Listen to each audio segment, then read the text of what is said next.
Namo Namaha Bhaktam Sarvesham Hardam Swagatam. Welcome back to the channel Sanskrit Sopanam. I hope you are doing great. I'm also good. And again, it's good to be back with our learning Sanskrit through Gita series. I want to thank all of you for being patient because there has been a big time gap since my last video. But again, I hope that whatever we covered in the last videos, you have all gone through those videos and keeping the last shloka, that was the 44th shloka in mind. In the 44th and the 43rd shloka, Krishna, he was addressing the misuse of Karmakand portion of Vedas and the overindulgence in that. And through that, he was trying to instill this synthesis of Karma Kanda and the Jnana Kanda portion of Vedas, that we have to be involved in the ritualistic acts, but keeping the higher goal in mind, that is the self-enlightenment, that is knowing the self. So that synthesis of both the ritualistic portion of the Vedas and the knowledge portion of the Vedas, the Karma Kanda and the Jnana Kanda. So that synthesis was hinted at in the previous shlokas that we covered. Now coming back to the topic in hand, that was the Karma Yoga, that how a person should act, how a person should work, and what should be the attitude, at least what he should aim for while performing duties in the world. Coming back to this topic, Krishna is again giving a spiritual call to Arjuna, and through Arjuna again he is giving a spiritual call to all of us. Okay, so again, a kind of a deeper spiritual calling in this shloka that we will see, but again, a beautiful shloka by Krishna. What is the shloka says and what we can understand from Sanskrit point of view. All this we will see. So without wasting any more time, let's quickly dive in today's video. Okay, so this is our 45th shloka. Let me go through the shloka once. Traigunya Vishaya Veda, Nistraigunya Bhavarjuna, Nirdvandvo Nitya Sattvastho, Niryoga Kshema Atmavan.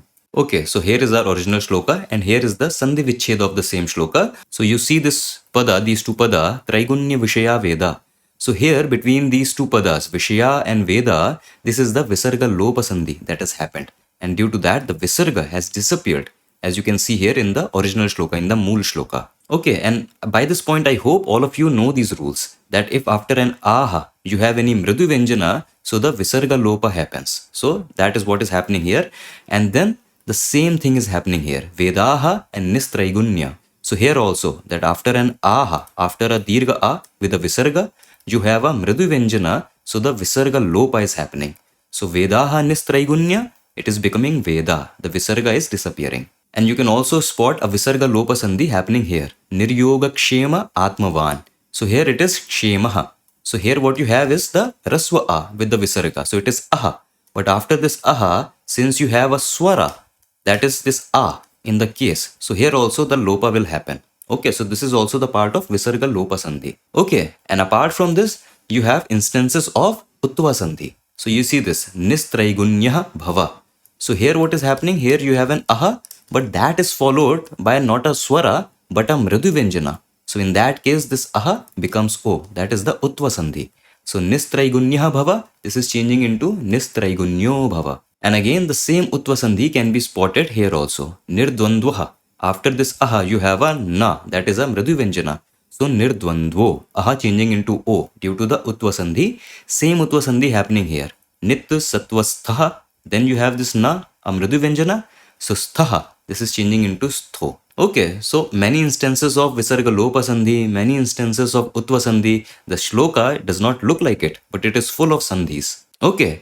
And lastly, you have a simple Dirgha Sandhi that is happening between these two padas, Bhava and Arjuna. So Bhavarjuna, that is a simple Dirgha Sandhi. Okay, so these are all the Sandhis that we have. Apart from this, see, Traigunya Vishaya. So here you can clearly see it is a combination of two words, Traigunya and Vishayaha. So it is a samasa. So that is why I have separated the words, but I have put the hyphen to show that these are not completely individual words. These are individual words, but they are still together as a samasa. Similar thing you can spot here, Nitya Sattvastho. So here also you can clearly spot three individual words, Nitya, Sattva and Stha. So these are also part of a samasa, Nitya, Sattva, Stha. So this is just a good habit that when you are doing Vichcheda, so it's not just about the sandhis.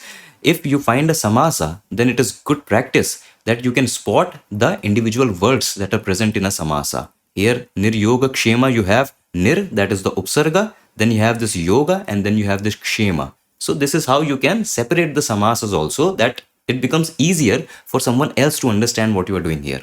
Okay, and again, all the Sandhi details and all the word by word breakdown of this entire shloka is given in the PDF sheet that you can download from the link in the description box for your own self-practice. Now let us move on and start the decoding of the shloka. Okay, so in this shloka, as I said, Krishna is giving a spiritual call to Arjuna. So we are starting with this Kriya Pada Bhava. And since this Bhava is being used as an instruction, as a command, so of course we are in the Lot Lakara. Who is the Dhatu? We are using the Lot Lakara to emphasize this command, this instruction. And since this instruction is directly given to Arjuna, so Madhyama Purusha and Ekvachanam. Okay, so Bhu changes into Bhava. And the meaning is that you, Arjuna, must become. Or you, Arjuna, be. But be what? So that is what we are going to discuss further in the shloka. So that is why I'm asking the question, Kaha Bhava? That, okay, what do he become? And throughout this entire shloka, we will see what Krishna wants Arjuna to become, what attributes, what qualities Krishna wants Arjuna to imbibe into him. And the first quality is Nistraigunyaha Bhava. And see, this Nis, you will see these upsargas in a lot of words. Nis, Nir. All of these upsargas, they generally indicate Nirgatam. Nirgatam basically means something that has been removed, something that has been expelled from something. So Nis or Nir basically means without something. Okay. Or basically free of something. So free of what? So free of Traigunyaha. Traigunyaha, free of the three attributes, those three qualities that the three gunas they bring. So in our Darshan Shastra, we talk about Triguna, right? Guna, Triguna, Sattva Guna, Raja Guna, Tama Guna. Okay, so these are the three gunas. And Traigunya, someone who is of the qualities of these three gunas, someone who comprises of these three gunas. And by saying Nistraigunyaha Bhava, Krishna is basically saying that you, Arjuna, become free of the three attributes. You become free of the effects of the three gunas, of the qualities of the three gunas. You become free of that. Basically, become Gunatita. Gunatita is something that we use to address the Ishvara, the Paramatma, that he is Gunatita, he is beyond the gunas. So that is that spiritual call that Krishna is giving Arjuna here, that become free of the three attributes. Okay, and since this entire pada is being used as a complement to this Arjuna, right? So just assume that it is written along with this implicit pronoun tvam, that Arjuna tvam bhava, you become. You become what? You become Nistraigunyaha. So since it is being used as a complement to this implicit pronoun, so simple. Prathama vibhakti ekvachanam form. Okay, Nistraigunyaha. So that is our first quality. Now if we move on, we are going to repeat this question again and again. So I'm asking Punaschikaha, what else? So the second quality Krishna is saying is Nirdvandvaha Bhava. Okay, so see again, the same upsarga, Nis, Nir. All these upsargas meaning the same thing, Nirgatam. A quality that has been taken out, a quality that has been removed. So something you are without, something you are free of. And free of what? So free of Dvandva. And Dvandva, this means duality. Dvandva basically means pair of opposites. Okay, what are these pair of opposites? Again, we'll talk about this in the later section of the videos. But Dvandva basically means the duality that we face in the life, the pair of opposites that we frequently face in our life, that is happiness and sorrow, disease and health, or success and failure. These are the dualities, these are the pair of opposites that constitute our life. So Krishna is saying that you, Arjuna, become free of these dualities, become free of these pair of opposites. Nirdvandvaha Bhava. Okay, so that is what Krishna is saying here. Again, as I mentioned, that this shloka is a bit deep in spiritual context, and it is a spiritual call to Arjuna as a seeker, someone who is a seeker. So in that context, we have to understand these words. But anyways, if we move on, so again, Punaschikaha, what else? And now Krishna is saying that Nitya Sattva Sthaha Bhava, that you become stha, that you become established. How? Nitya Stha, that you become forever established in what? In Sattva, in the truth, in the pure truth. So this Sattva is one of the three gunas, and the nature of this Sattva guna is pure truth or pure knowledge. Okay, everything that is contrary to avidya, everything that is contrary to ignorance, that is this Sattva. So Sattva is that pure knowledge, that pure truth. So Krishna is saying that you, Arjuna, be Nityastha, be forever established in Sattva, in the truth, that you always remain established in truth, in purity. That is what Krishna demands of Arjuna. Now if we'll move on, so again we have few more words. So now Krishna is saying niryoga kshemaha bhava. That again, be free of. Free of what? So free of yoga and kshema. Now what is this yoga? So yoga coming from yuj dhatu has multiple use. So one of the use of yuj dhatu is to accumulate, to acquire. No, in Hindi we say no, ekatrit karna. So yoga here is used in that sense, that the act of acquiring, the act of accumulating. So he is saying niryoga bhava, that become free of this habit of accumulation and kshema. Kshema means that whatever is acquired, now you preserve it, now you protect it. So he is basically saying that become free of the habits of accumulation and preservation. Niryoga kshemaha bhava. Be free of the habit of these act of accumulating, acquiring things and then preserving them. So be free of these activities. Okay, so I hope this is also clear. And now if we'll move on. So lastly, we have the ultimate call. And that is Arjuna Atmavan Bhava. Atmavan. This is coming from the Pratipadika Atmavat. And this Atmavat, this also can be further broken down into this Atman, and then this is being modified using the Vatu Pratyaya. That is why you are getting this ending Vat. Okay, this Vatu or and Matu Pratyaya, Vat and Mat. Both these Pratyaya, they indicate that you are in possession of something or you are abounding in something. That is this Mat or Vat. Dhanvat, abounding in wealth. Buddhimat, abounding in intelligence, Buddhi.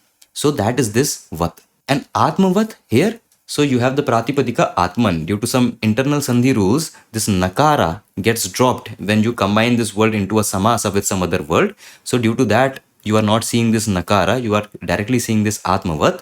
But the Pratipadika, the main thing here is that you abound, you become fulfilled or you become well rooted in what? In Atman. And Atman means the self. Atman is the true self, the true nature of the Moola character, the Moola nature of a being. Okay, so Krishna wants Arjuna to become Atmavat. Okay, again, since he is using this as a compliment for Arjuna, Tvam Bhava what? Tvam Atmavat Bhava. So since he is using this as a compliment, so this Pratipadika is also going to take the same Prathama Vibhakti Ekvachanam form for a Pullinga gender. So it is becoming Atmavan. Okay, that Arjuna Atmavan Bhava. Be firmly rooted in the self. Be well established in the self. That be well aware of your true nature. That is what Krishna demands of Arjuna with this last call. Okay, so these are essentially the main words that we needed to cover. See, there is this word that remains that we have not covered in the Akanksha. Traigunya Vishaya Veda. So see, this is only used here, this is only given here to understand this contradiction, this contrast. It will be clear when we take the Anvaya along with the Anuvada. Because see again, remember the context of the previous shlokas, that in previous shlokas, Krishna was criticizing the Karmakanda portion, the over-reliance on the Karmakanda portion of the Vedas, all that portion of Vedas that deal with all the ritualistic acts, all the yajna, all the rituals, all these acts that are done to gain something in return. Okay, so that is that ritualistic portion of Vedas. So keeping that context in mind, Krishna opens this shloka with this statement that Traigunya Vishayaha Vedaha, that the Vedas, and to be specific, to be precise, the ritualistic portion of the Vedas, the Brahmanas basically. So Krishna opens his statement by saying that Vedaha, the Vedas, more specifically, the ritualistic portion of Vedas, they are Traigunya Vishayaha, that their Vishaya, that their main subject of inquiry or what they deal with is the Traigunya. So basically Krishna is saying the Vedas, the ritualistic portion of Vedas, they deal with the three gunas, their interplay, their qualities, their effect. That all the sacrifices, all the rites, all the rituals that are mentioned in the Brahmana portion of Vedas, the ritualistic portion of Vedas, all of them ultimately are again dealing with these three gunas. Because they are again dealing with that you do this, you get this. So they are again part of this samsara itself. And this entire samsara is anyways made of the interplay of three gunas. So all this knowledge is again, to be fair to say, that all this knowledge deal with the three gunas, their interplay. So that is why the Vedaha Traigunya Vishayaha. That is what Krishna is saying here. And see, we can make this argument that even the Upanishads, they deal with the Srishti, the creation and everything. So the knowledge section of the Vedas, the knowledge that is given in Upanishad, that also deal with the samsara, the Srishti. So that is also Traigunya Vishayaha. But there is a catch. Because when Upanishads, they explain or they expound on this srishti, on this creation, the interplay of the three gunas, it does so to explain the infinite, that is the substratum between below that, under that.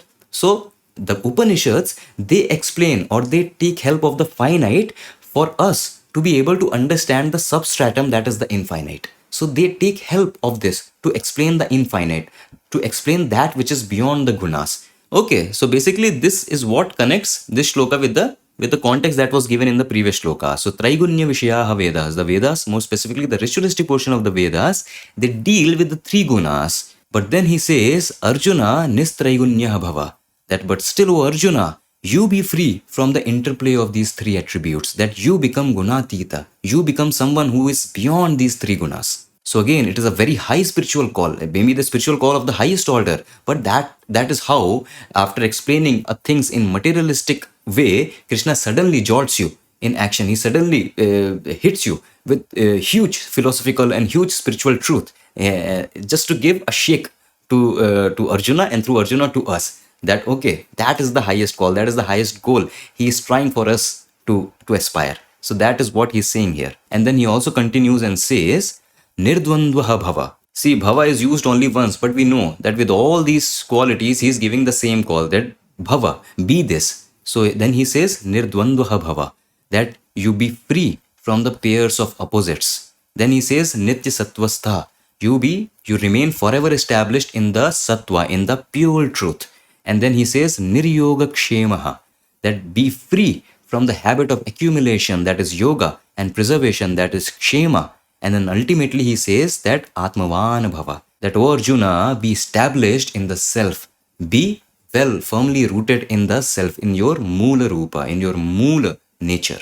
Okay, so that is the entire translation of the shloka. See, this is again a classic Krishna move, that time and time we see that Krishna, he comes down to our level and gives us all these materialistic and worldly reasons and all that tarka that we are able to comprehend. But after giving several tarka, after giving several logic to us, he immediately brings this sudden bomb of a truth with high spiritual goals, high spiritual aspirational values. He suddenly bombards those values on him in order to agitate us from our slumber.